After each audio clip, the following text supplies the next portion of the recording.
नमस्कार, आप देख रहे हैं स्पॉटलाइट। शहर को रोशन करने से पहले एक दिया अपने घर में जलाना चाहिए।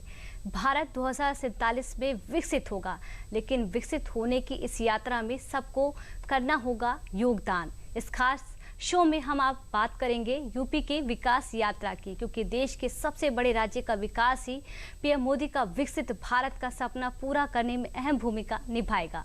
विकसित भारत अब सपना नहीं है, विकसित भारत लक्ष्य है और चुनौतीपूर्ण लक्ष्य है, और ये लक्ष्य हम हासिल करके ही रहेंगे। इसी संकल्प के साथ शुरुआत करते हैं यूपी की राजधानी लखनऊ से आई एक ऐसी खबर से जो विकास की यात्रा के कई मिथक तोड़ती है। पीएम मोदी हमेशा कहते हैं कि विकास और विरासत साथ साथ चल सकते हैं। ये खबर विरासत, विकास, महिला सशक्तिकरण की खूबसूरत तिकड़ी के मजबूत होने की है। बाबा नी मियां के पेड़ जिन काटी ओ बाबा। लखनऊ के मोहल्ला शीश महल में यादों को कुरेदती नोकदार गलियों के दरमियान बड़ी भी सजाती हैं महफिलें हुनर, बीनती और बिनवाती हैं विरासत के पैरखान। निमिया पे चिड़ैया के बसेर बनैया ले बीरन की। बाबा निमिया के पेड़ जिन काटी ओ बाबा। निमिया पे चिड़ैया के बसेर।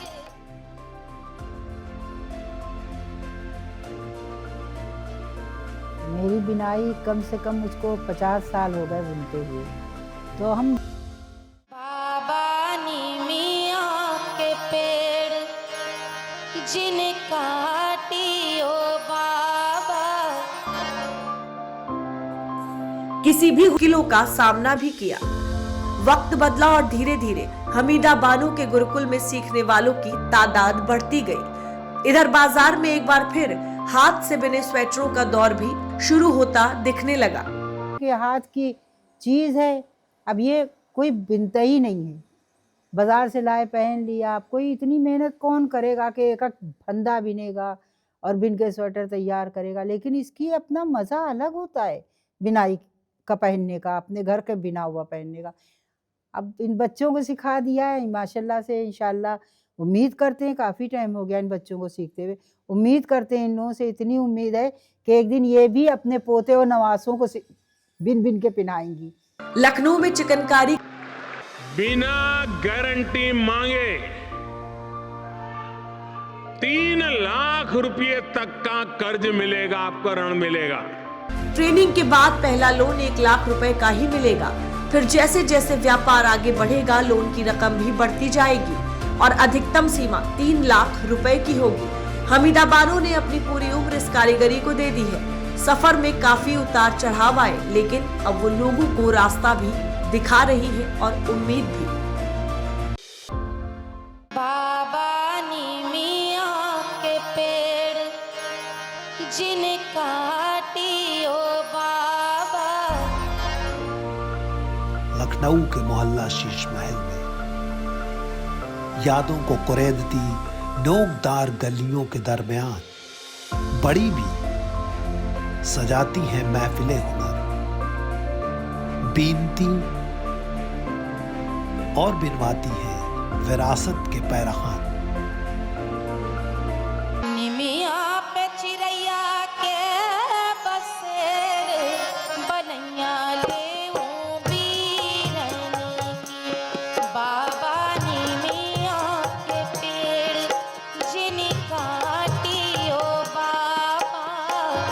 निमिया पे चिड़ैया के बसेर। दुनिया के विकसित और विकासशील देशों के बीच एक बड़ा अंतर है पर्यावरण को प्रगति पथ पर साथ लेकर चलने का। भारत में प्रकृति की पूजा की जाती है। वो भारत ही था जिसने पूरी दुनिया को प्रकृति की ताकत और उससे जीवन के हर पहलू को सशक्त करने का गुण बताया।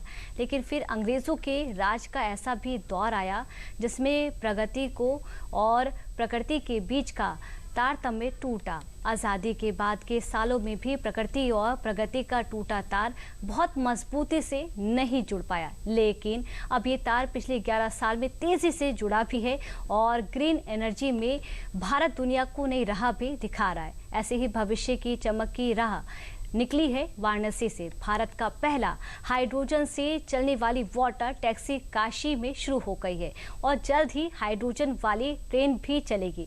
ये खबर देखिए, आपको भारत की क्षमता और उसकी प्रगति और उसके विजन पर गर्व होगा। पानी गंगा का, गंगा भारत की, भारत विजन का। नाव लोहे की, लोहा भारत का, भारत सृजन का। ईंधन भविष्य का, भविष्य आत्मनिर्भरों का, आत्मनिर्भर भारत के। सर्वस्वरूपे सर्वेशे सर्वशक्ति समन्विते। मंत्रोच्चार से जब आसमान गूंजने लगता है तो पूरा माहौल नव्य, दिव्य और भव्य हो जाता है। वाराणसी में 11 दिसंबर की दोपहर दिव्यता के सूरज से जगमगा रही थी। मोदी सरकार ने देश को पर्यावरण और आध्यात्म के एक बड़े वरदान को देश को समर्पित किया है। वाराणसी की निश्चल धारा में तैरती ये नाव आत्मनिर्भर भारत और ग्रीन पर्यटन का सबसे बड़ा उदाहरण है। ये हाइड्रोजन से चलने वाली देश की पहली नाव है। खासियतें इतनी कि सैर करने वालों, सैर कराने वालों और सैर करते देखने वालों सभी को मजा आ जाएगा। फ्यूल सेल में हाइड्रोजन और ऑक्सीजन के केमिकल रिएक्शन से केवल पानी बनता है, जिससे कोई कार्बन या जहरीली गैस नहीं निकलती। इससे ध्वनि प्रदूषण भी नहीं होता। दहन इंजन न होने के कारण ये नाव बहुत शांत चलती है। ये तकनीक ऊर्जा को बिजली में परिवर्तित करती है और बैटरी पैक को चार्ज करती है। सौर ऊर्जा और बैटरी साथ मिलकर काम करती हैं, जिससे ऊर्जा बचत होती है। इनमें चलने वाले पुर्जे कम होते हैं, इसलिए डीजल नावों की तुलना में मरम्मत और रखरखाव बेहद सस्ता है। परम आदरणीय प्रधानमंत्री नरेंद्र मोदी जी के नेतृत्व में जलमार्ग विकास के सिलसिले में नई हम लोगों ने कदम उठाए हैं और परिवहन व्यवस्था को हम अधिक गति देने के लिए आज भिन्न कार्यक्रम देश के अलग अलग प्रांतों में ले गए हैं, सफलपूर्वक उसको लागू की गई है। हाइड्रोजन से चलने वाली ये नाव का वाराणसी में लॉन्च करने के पीछे का मकसद भी खास है और इसके पीछे आत्मनिर्भर भारत की योजना भी बड़ी है। हाइड्रोजन वाली नाव प्रकृति के साथ साथ चलकर समृद्धि की ओर बढ़ने का ब्लूप्रिंट है। आपको पीएम मोदी की ग्रीन टूरिज्म की पूरी योजना भी बताएंगे, लेकिन इससे पहले वाराणसी के इस हाइड्रोजन वाली खास नाव के रूट और किराए के बारे में जान लीजिए। वाटर टैक्सी रोजाना नमो घाट से रविदास घाट के बीच चलेगी। एक साथ 50 यात्री वाटर टैक्सी में बैठ सकते हैं। पूरे दिन में टैक्सी नमो घाट से रविदास घाट के बीच 7 से 8 चक्कर लगाएगी। सफर के दौरान जलपान पूरी तरह वेजिटेरियन होगा। सफाई के लिए बायो टॉयलेट की व्यवस्था है। सुरक्षा के लिए पूरे नाव में सीसीटीवी लगे हैं। टिकट प्रति व्यक्ति 500 रुपए है। पूर्णतया स्वदेशी इस जलयान का निर्माण कोची शिपयार्ड में हुआ है। हाइड्रोजन की आपूर्ति बेंगलुरु की एक कंपनी करेगी। नमो घाट और 80 घाट पर 2 हाइड्रोजन पंपिंग स्टेशन भी बनाए गए हैं। वाटर टैक्सी में 2 स्क्रीन से यात्री गंगा और काशी के बारे में जानकारी दी जा रही है। वाराणसी में हाइड्रोजन से चलने वाली नाव को लेकर देश के कोने कोने से आए श्रद्धालु और स्थानीय एक सुर में पीएम मोदी के विजन और पर्यावरण संरक्षण की तारीफ भी कर रहे हैं और इसको लेकर बेहद उत्साहित भी हैं। मैं अभी जानती हूँ हाइड्रोजन फ्यूल सेल वेसल यहाँ पे जो इनिशिएट हुआ है, ये इसका यूज़ इतना है कि इससे वायु पोल्यूशन नहीं होगा और यहाँ का जो गंगा जल है उसका पोल्यूशन भी नहीं होगा। जैसे इसमें आवाज़ भी बहुत कम आ रही है ना, इसलिए इससे हमको ध्वनि का पोल्यूशन भी नहीं होगा। ये हमारे मोदी जी का पहला इनिशिएटिव है, वो बहुत अच्छा इनिशिएटिव है। सब पहले से बेनिफिट है, किसी तरीके का पॉल्यूशन नहीं है इसमें। वायु प्रदूषण है, किसी प्रकार का प्रदूषण नहीं है, जल प्रदूषण नहीं, वायु प्रदूषण नहीं, मतलब पॉल्यूशन फ्री है, इको फ्रेंडली आप कह सकते हैं और पर्यावरण के लिए बहुत अच्छा है, लोगों के लिए सुरक्षित है। जैसा आप देख रहे हैं पॉल्यूशन बढ़ रहा है दिन प्रतिदिन, वायु प्रदूषण बढ़ रहा है, जल प्रदूषण बढ़ रहा है, तो उसको रोक रहा है सर। फ्यूचर के लिए काफ़ी अच्छा है। ये पहला जलयान फ्लैग ऑफ हुआ है। ये अपने आप में आने वाले समय में एक कहीं ना कहीं इतिहास रचेगा, क्योंकि पर्यावरण को रोकने के लिए जो ये हाइड्रोजन फ्यूल का इस्तेमाल किया, गैस का इस्तेमाल किया गया है, वो निश्चित तौर पे हमारे पर्यावरण के लिए बहुत ही सुरक्षित है। दरअसल हाइड्रोजन से चलने वाली ये नाव राष्ट्रीय हरित हाइड्रोजन मिशन का ही एक अंग है। ये पीएम मोदी का विजन है कि आने वाले दशक में भारत कार्बन उत्सर्जन को कम करके दुनिया को नई राह दिखाए। नेशनल ग्रीन हाइड्रोजन मिशन 21वीं सदी के भारत को नई दिशा देगा। इस दशक के अंत तक हम 5 MMTPA ग्रीन हाइड्रोजन के प्रोडक्शन का लक्ष्य लेकर चल रहे हैं। इसमें भी 8 लाख करोड़ रुपए से अधिक के इन्वेस्टमेंट की संभावनाएं हैं। भारत अगले 5 वर्षों में ग्रे हाइड्रोजन को रिप्लेस करते हुए ग्रीन हाइड्रोजन का हिस्सा 25% तक बढ़ाएगा। राष्ट्रीय ग्रीन हाइड्रोजन मिशन मोदी सरकार ने जनवरी 2023 में शुरू किया। इसका लक्ष्य 2030 तक 5 मिलियन टन प्रति वर्ष हरित हाइड्रोजन उत्पादन क्षमता हासिल करना है। मिशन के जरिए भारत को हरित हाइड्रोजन और इसके उत्पादों जैसे अमोनिया, मेथनॉल के उत्पादन और निर्यात में अग्रणी बनाना लक्ष्य है। इस मिशन से औद्योगिक, ट्रांसपोर्ट और ऊर्जा क्षेत्रों का डीकार्बनाइजेशन यानी कार्बन उत्सर्जन कम करना होगा। मिशन से भारत दुनिया में सबसे मजबूत हरित हाइड्रोजन इकोसिस्टम बनेगा। वाराणसी में विश्वनाथ धाम कॉरिडोर बनने के बाद श्रद्धालुओं की भीड़ लगातार बढ़ रही है। स्पिरिचुअल टूरिज्म के मानचित्र पर पिछले 11 साल में भारत बहुत मजबूती से स्थापित हुआ है। साथ ही इस क्षेत्र में यूपी पूरे देश में अग्रणी राज्यों में से एक है। 13 दिसंबर 2021 को काशी विश्वनाथ धाम कॉरिडोर का लोकार्पण हुआ था। 12 दिसंबर 2025 तक 4 साल में काशी में रिकॉर्ड 26 करोड़ से अधिक श्रद्धालु आए हैं। एक अनुमान के मुताबिक कॉरिडोर से काशी की अर्थव्यवस्था को करीब 26,000 करोड़ का फायदा हुआ है। अर्थशास्त्रियों के मुताबिक पिछले 4 साल में कॉरिडोर के चलते यूपी की इकोनॉमी को 1.25 लाख करोड़ रुपए का बूस्ट मिला है। नेशनल ग्रीन हाइड्रोजन मिशन के तहत यूपी को पहला हाइड्रोजन वाटर टैक्सी का तोहफा तो मिल गया, लेकिन अब यूपी को एक और तोहफा मिलने वाला है और ये ग्रीन टूरिज्म में यूपी की साख और मजबूत करेगी। ये है देश की पहली हाइड्रोजन ट्रेन नमो ग्रीन रेल। जल्दी ही ये देश की पटरियों पर दौड़ने वाली है और इससे पावरफुल हाइड्रोजन ट्रेन पूरी दुनिया में नहीं है। यह हाइड्रोजन ट्रेन भारत की क्षमता और पीएम मोदी के विजन का पूरी दुनिया में सबसे ताकतवर ऐलान है। Hydrogen train, there are only 4 countries in the world which have been able to develop a hydrogen train, and most of the countries have developed trains with the capacity of about 500-600 horsepower. We in India decided to take that as a challenge, and we have developed successfully using our own engineers, using our own talent, a hydrogen train which is 1,200 horsepower. जानकारी के मुताबिक लखनऊ से कानपुर, अयोध्या और बनारस जैसे प्रमुख रूटों पर चलाई जाएगी। योगी सरकार ने हाल ही में IIT BHU और MMMUT गोरखपुर में green hydrogen centre of excellence स्थापित करने को मंजूरी दी है। इसके तहत बनारस से गोरखपुर के बीच हाइड्रोजन ट्रेन चलाई जाएगी। जिस तरह हाइड्रोजन नाव खास है, उसी तरह ये हाइड्रोजन ट्रेन भी विशिष्ट होगी। इसकी खासियत जानेंगे तो आपको अपने देश और उसकी क्षमता पर गर्व होगा। दुनिया की सबसे शक्तिशाली और सबसे लंबी हाइड्रोजन ट्रेन अभी तक जर्मनी, फ्रांस, स्वीडन और चीन में चल रही है। हाइड्रोजन ट्रेन में 1200 हॉर्स पावर का शक्तिशाली इंजन लगा है। 110 से 140 किलोमीटर प्रति घंटे की रफ्तार से दौड़ेगी हाइड्रोजन ट्रेन। डीजल ट्रेन की तुलना में रखरखाव बेहद सस्ता होगा। ट्रेन 0 कार्बन उत्सर्जन करती है, वायु और ध्वनि प्रदूषण बिल्कुल नहीं। हाइड्रोजन ट्रेन सिर्फ पानी और हीट जनरेट करती है। पीएम मोदी के ग्रीन एनर्जी और ग्रीन टूरिज्म के विजन को यूपी में सीएम योगी हर स्तर पर साकार करने में जुटे हैं। इसके परिणाम भी दिख रहे हैं।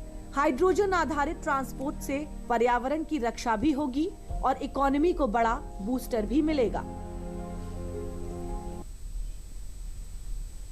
वो कहते हैं कि जो देश इतिहास को नहीं संजोता उसको इतिहास भी बिखर जाने देता है। भारत परंपराओं का देश है जहां विरासत की थाती को संभालना धर्म समझा जाता है।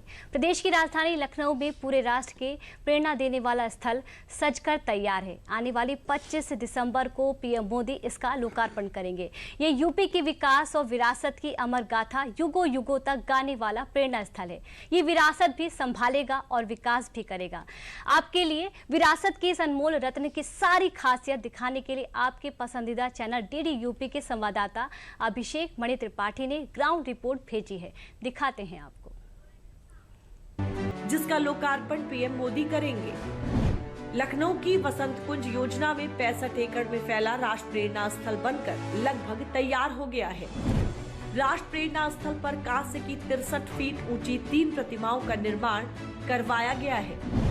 प्रेरणा स्थल पर पूर्व प्रधानमंत्री अटल बिहारी वाजपेयी, पंडित दीनदयाल उपाध्याय और श्यामा प्रसाद मुखर्जी की प्रतिमाएं हैं। ये प्रतिमाएं स्टैचू ऑफ यूनिटी बनाने वाले प्रमुख मूर्तिकार राम सुतार और माटू राम ने बनाई है, जिनके निर्माण में 21 करोड़ रुपए खर्च किया गया है।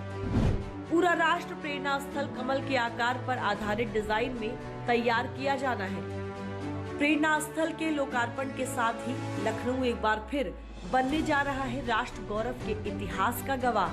जनेश्वर मिश्र पार्क, लोहिया पार्क और अंबेडकर पार्क के बाद राष्ट्र प्रेरणा स्थल शहर का चौथा बड़ा पार्क होगा और इसके साथ ही पुराने शहर को एक बड़ा आयोजन स्थल और मनोरंजन के लिए नया पार्क मिलने वाला है। ये देश में नेताओं की सबसे बड़ी मूर्तियां हैं, जिसकी संरचना, डिजाइन और भव्यता के कारण ये स्थल लखनऊ का नया पहचान बिंदु बनने जा रहा है। अब एक नजर राष्ट्र प्रेरणा स्थल पर भी डालते हैं और ये भी जानते हैं कि इसकी विशेषताएं और खासियत क्या है, जो लखनऊ की शोभा में 4 चांद लगाएगी। ये स्थल ग्रीन कॉरिडोर से जुड़ा है, जिससे आवागमन बेहद आसान है। इसमें तीनों विभूतियों की प्रतिमाएं रात में अलग अलग रंग के वस्त्र पहने दिखेंगी। इसके लिए प्रोजेक्शन का इस्तेमाल किया जाएगा। इसका निर्माण दिसंबर 2022 में शुरू हुआ था। यहाँ पर राजधानी का सबसे ऊंचा और सबसे बड़ा पक्का मंच है। मंच के पीछे वीवीआईपी और वीआईपी के लिए सेफ हाउस भी बने हैं। प्रतिमाओं के निर्माण पर 21 करोड़ रुपए खर्च किए गए हैं। राष्ट्र प्रेरणा स्थल में 3000 लोगों की क्षमता का एम्फी थिएटर बना है। इसके अलावा इसमें 1 लाख लोगों की क्षमता वाला मैदान भी है। राष्ट्र प्रेरणा स्थल में परिसर के अंदर 3 हेलीपैड बनाए गए हैं और 6300 वर्ग मीटर क्षेत्रफल में म्यूजियम ब्लॉक बना है। प्रेरणा स्थल में निर्माण से जुड़े सभी काम लगभग पूरे होने को हैं और म्यूजियम ब्लॉक। राजधानी लखनऊ के बसंत कुंज इलाके में बन रहे राष्ट्र प्रेरणा स्थल का कार्य लगभग पूरा हो चुका है। आने वाले 25 दिसंबर को अटल बिहारी जयंती के अवसर पर प्रधानमंत्री नरेंद्र मोदी इस कार्यक्रम में शिरकत कर सकते हैं। हम आपको इस स्थल की दिव्यता भव्यता को दिखाना चाहते हैं। हम अपने सहयोगी कैमरामैन से कहेंगे, वो आपको दिखाएंगे क्यों ये स्थल इतना दिव्य और भव्य है। हम सबसे पहले आपको वो मूर्तियां दिखाना चाहते हैं जो यहाँ पर लगी हैं।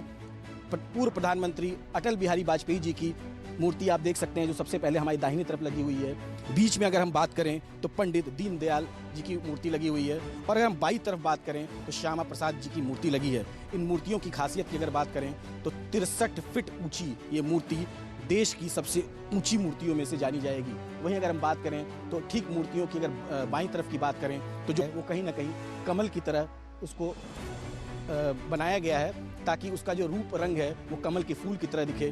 प्रेरणा स्थल के ठीक सामने अगर आप देखें तो आप देख सकते हैं कि किस तरह से जो लोगों के, क्योंकि ये रैली क्षेत्र भी होगा, यहाँ पर रैलियाँ भी होंगी, उसको लेकर के जो क्या कहते हैं शेड बनाया गया है। लगभग 1 लाख तक की आबादी के लोग जो है यहाँ पे आ सकते हैं और इस प्रेरणा स्थल में मौजूद रह सकते हैं, क्योंकि 63 एकड़ में फैला हुआ ये प्रेरणा स्थल। तो देखा आपने केंद्र की योजनाओं और योगी सरकार के प्रयासों से कैसे यूपी तरक्की के नए आयाम छू रहा है और हम यूपी के विकास को आप तक पहुंचाने का एक ऐसा जरिया बन रहे हैं। तो अभी तक के लिए बस इतना ही। मिलते हैं अगले शनिवार यूपी के विकास की नई कहानियों के साथ। नमस्कार।